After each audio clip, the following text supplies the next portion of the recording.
Carrarese 3-0, Feralpi Salò Cremonese 0-2, Lumezzane Venezia 1-2, Pro Patria Pro Vercelli 0-0, San Marino Reggiana 2-2, Savona Pavia 1-0, Sud Tirolo Albino Leffe 2-0, Vicenza Como 0-1. In pratica hanno vinto tutti, come avete visto dai risultati. Allora la classifica: Virtus Entella 37, Pro Vercelli 33, Venezia 29, Cremonese 28, Como 27, Savona 26, Vicenza 25 con il Sud Tirol, poi Feralpi Salò Albino Leffe 23, Reggiana 19, Lumezzane 16, Carrarese 15, Pro Patria 13, San Marino 12, Pavia 11 punti.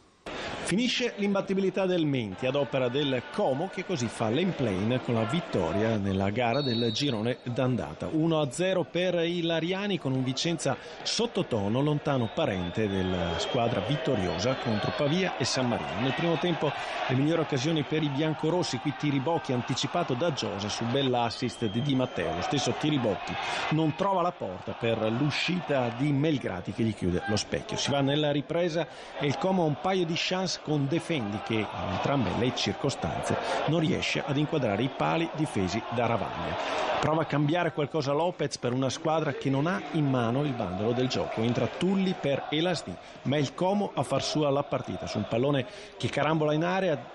C'è un malinteso tra Marchiori e Ravaglia, si inserisce Defendi, Ravaglia lo mette a terra, calcio di rigore da ammonizione del portiere dal dischetto, trasforma le noci, quello che sarà il gol partita.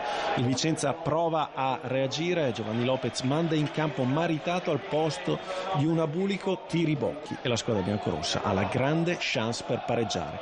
Tulli guadagna spazio sul fondo, mette il pallone verso il centro per Di Matteo, sembra un gioco da ragazzi mettere in porta, ma incredibilmente il terzino del Vicenza, come vediamo nel rallenti, spedisce oltre la trasversale.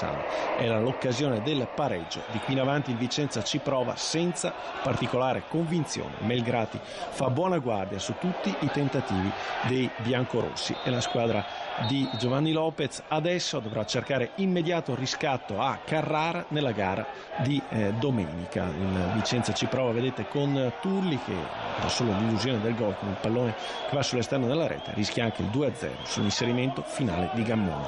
Como batte Vicenza 1-0. L'analisi è molto semplice, avevamo detto che era una partita difficile, che alla prima occasione chi faceva gol poteva vincere, noi abbiamo avuto qualche occasione prima di loro, non l'abbiamo sfruttate e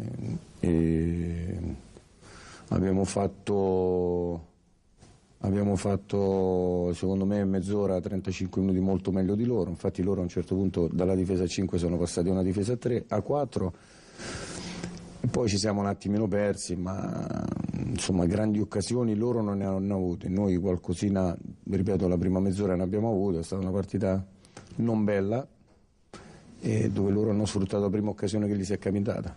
Quel calcio di rigore è un mezzo pasticcio tra Marchiori e Ravaglia. Beh, adesso non so cosa sia successo, sicuramente c'è un errore, ora però dare colpe non serve a nulla, insomma cerchiamo di rimediare, cerchiamo di correggerli certi errori, ma non è stata comunque una buona gara, non è stata una buona gara, non è stata la solita squadra, qualcosa è mancato, insomma. Può succedere, con la speranza che non succeda più. Prima sconfitta casalinga del Vicenza di questa stagione contro il Como, partita che il Vicenza avrebbe potuto passare in vantaggio, raddrizzarla, invece punito da quel calcio di rigore.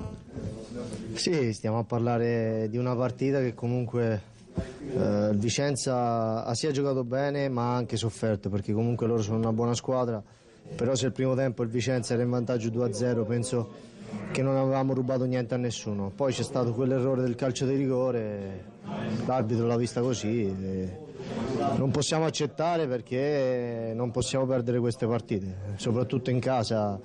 Se vogliamo arrivare dove sappiamo non possiamo più fare sconfitte e anche pareggi, penso, quindi ci rimettiamo sotto, lavoriamo bene e ricominciamo la marcia dalla prossima perché è importante.